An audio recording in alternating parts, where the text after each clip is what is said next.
बड़ी खबर इस वक्त आ रही है।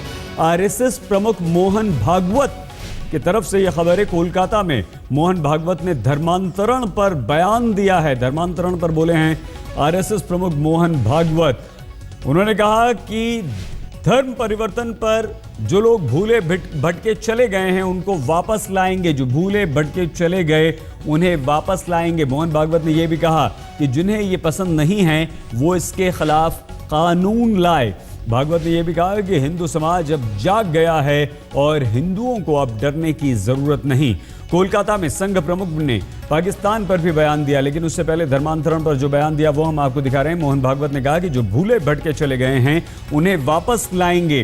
और मोहन भागवत के इस बयान पर अब किस तरह की प्रतिक्रियाएं मिलती हैं ये देखना होगा, क्योंकि मोहन भागवत ने साफ तौर पर, आरएसएस प्रमुख ने साफ तौर पर यह कह दिया है कि हिंदू समाज अब जाग गया है और जो भूले भटके चले गए उन्हें वापस लाएंगे। ये बयान आया है मोहन भागवत की तरफ से। कोलकाता में कार्यक्रम में मोहन भागवत बोल रहे थे, जहां पर उन्होंने ये कहा कि हिंदू समाज अब जाग गया है। हिंदू समाज जाग रहा है। सज्जनों को हर्षित करने वाली और दुर्जनों को भयकंपित करने वाली बात अब प्रत्यक्ष हो रही है। हम लोगों को उस संकल्प पर पक्का रहना पड़ेगा। प्रत्येक को पक्का रहना पड़ेगा। अभी किसी प्रकार भय करने की आवश्यकता नहीं है। किस बात का भय करना है? हम अपने देश में हैं। हम कहीं दूसरे जगह से यहां पर घुसकर नहीं आए, घुसपैठ करके नहीं आए। हम बाहर से यहां बसने के लिए भी नहीं आए। हम यहीं पर जन्मे, इसी मिट्टी में पले, इसी देश के उत्थान में लगे पूर्वजों के वंशज है। यह हमारा देश है, यह हमारा हिंदू राष्ट्र है।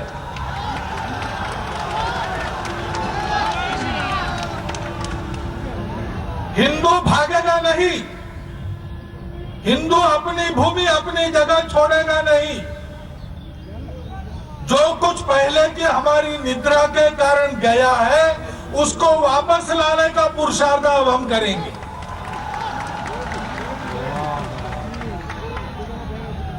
संपूर्ण दुनिया की भलाई के लिए हिंदू जाग रहा है। उसके जागने से किसी को डरना नहीं चाहिए। डरेंगे वही जो स्वार्थी होंगे या दुष्ट होंगे। और इसलिए हिंदू समाज के जागरण के विरुद्ध में उठने वाली आवाजें केवल उन्हीं लोगों की होती है जिनके स्वार्थ को खतरा होता है या जिनके दुष्टता पर प्रतिबंध आता है। आज दुनिया को बचाने के लिए संपूर्ण हिंदू समाज फिर से अमृत संजीवनी लेकर खड़ा हो, इसकी आवश्यकता है। और इसलिए उस हिंदू समाज को हम खड़े कर रहे हैं। हम सब लोग मिलकर करेंगे। जो भूले भटके बिछड़ गए उनको वापस लाएंगे। हमारे ऐसे ही गए हैं, खुद नहीं गए। लोग लालच जबरदस्ती से लूट लिए गए। हमसे जो लूट लिए गए, चोर पकड़ा गया, उसके पास मेरा माल है, दुनिया जानती है वो मेरा माल है, मैं मेरा माल वापस लेता हूं, इसमें कौन सी बड़ी बात? पसंद नहीं तो कानून करो। कहा है संसद ने कानून करो, करने के लिए तैयार नहीं तो क्या करेंगे? हमको किसी को बदलना नहीं है। हिंदू किसी के बदलने पर ऐसा विश्वास नहीं करता। हिंदू कहता है परिवर्तन अंदर से होता है। लेकिन हिंदू को परिवर्तन नहीं करना है तो हिंदू का भी परिवर्तन नहीं करना चाहिए। इस पर हिंदू आज अड़ा है, खड़ा होगा और अड़ेगा। दुनिया दुष्ट है, उसमें दुश्मनी करने वाले लोग हैं, तो ऐसे दुश्मनों से अपने आप को और अपनी प्रजा को मैं बचा सकता हूं। इतना लड़ना मैं जानता हूं। हिंदू भी इतना लड़ना जानता है और हिंदू इतना ही लड़ता है, इससे ज्यादा नहीं लड़ता है। हिंदू के प्रति किसी प्रकार की शंका करने का कोई कारण नहीं। हम हिंदू हैं, हम हिंदू रहेंगे और हिंदुत्व के जो काल सुसंगत शाश्वत तत्व है, जो सारी दुनिया पर लागू होते हैं, जिनके आधार पर चलने से दुनिया का कल्याण होगा, उन तत्वों को अपने आचरण से हम सारी दुनिया को देने वाला हिंदुस्तान खड़ा करना चाह रहे हैं और उसको हम खड़ा करके रहेंगे। आज के सम्मेलन का अंतिम बृहद संकल्प यही है, हिंदुस्तान में परम वैभव संपन्न हिंदू राष्ट्र और सुखी सुंदर मानवता संपन्न दुनिया बनाने वाला विश्वगुरु हिंदुस्तान, इसको खड़ा करने के लिए हमने संकल्प लिया है, प्रारंभिक संकल्प। उसके आचरण पर पक्का रहिएगा, देखिएगा, ज्यादा समय नहीं लगेगा।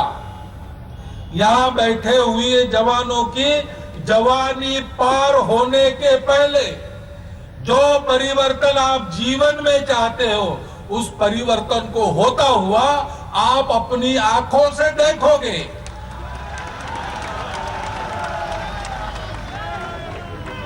एक शर्त है, आज जो संकल्प आपने लिए उन पर आपको हर कीमत पर पक्का रहना पड़ेगा और इसलिए इन संकल्पों का स्मरण नित्य मन में रखिए और अपना आचरण उस स्मरण के अनुसार कीजिए। इतनी एक ही बात मैं आपके सामने रखता हूं और निर्भय होकर, आश्वस्त होकर, अंतिम विजय की निश्चिंती मन में लेकर हम सब लोग चलना प्रारंभ कीजिए, इतना आह्वान करता हूं और धन्यवाद के साथ मेरा यह छोटा भाषण समाप्त करता हूं।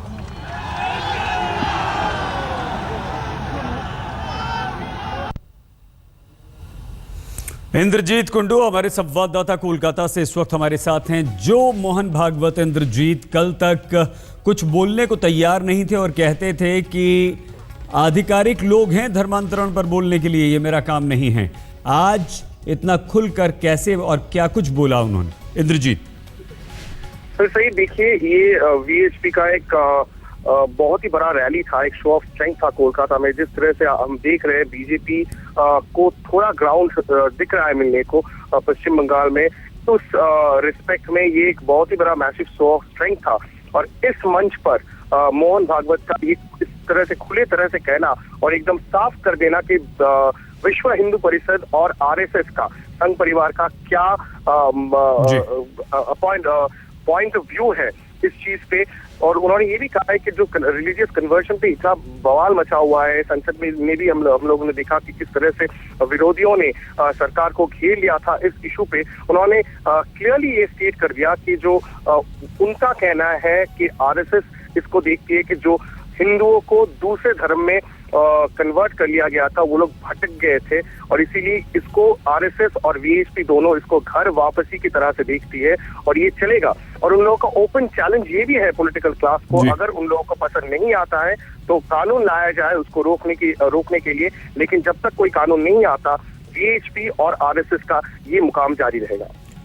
इंद्रजीत, इस बयान की, आज के इस तीखे बयान की प्रतिक्रिया राजनीतिक दलों में किस तरह से होगी, क्योंकि ममता बनर्जी बीजेपी पर इस तरह के कई आरोप लगाती रही हैं? इंद्रजीत बिल्कुल, देखिए जिस तरह से बीजेपी का इन्फ्लुएंस बढ़ता दिख रहा है पश्चिम बंगाल में और ये भी साफ है कि जो तृणमूल कांग्रेस है, रूलिंग पार्टी है, उसका भी स्टांस बीजेपी के खिलाफ किस तरह से हम लोग देख पा रहे हैं। बीजेपी दिख रहा है कि पश्चिम बंगाल की राजनीति में एक उभरता हुआ फोर्स सिर्फ नहीं है, जो मेन ऑपोजिशन पार्टी का दर्जा है, लगता है वो भी बीजेपी छीनना चाहता है लेफ्ट पार्टियों से।